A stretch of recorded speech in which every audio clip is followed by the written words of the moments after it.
Omu kwezi kwa 11 omwaka ogwire 2024 gavumenti ekikirizana n'abaumeme okukora project y'okusya amashanyarazi omu kyaro kya Mbiiwe na Kyanguhira omugombora ya Kitoba omuri district ya Hoima ahabwa $500,000 omu ntebeekanisa ya Capital Expenditure CAPEX program. Eki kikiijaho bwanyuma y'omwe mu batuura David Wabyona okutaho project eyabaire neyetenga amashanyarazi etiineho kugiiha. Project tuteremu transformer 2 twali basa line ezikuhereza abantu amashanyarazi. Total project cost zibaire $5,515,000. Engineer Samuel Magezi orikwebembera project ezirikuteekwa mu senta baumeme yashoborera ngu project egi eine entanisona neya Lulo electrification project.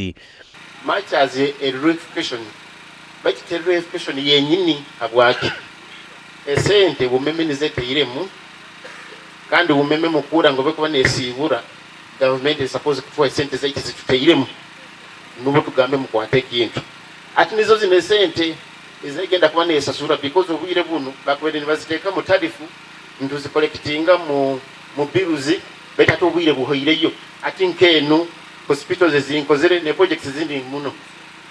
RDC wachikube Amran Tumusime nuwe yatongoza amashanyarazi aga omukaro kambiwe. Leka investment yetu wenu tuji oninge. Leka tugiteka eriso lyaitu eryembabazi eryokwendeza. Hakuko omusajja nawe anywaine yenywa na engineer Magezi twina amashanyarazi.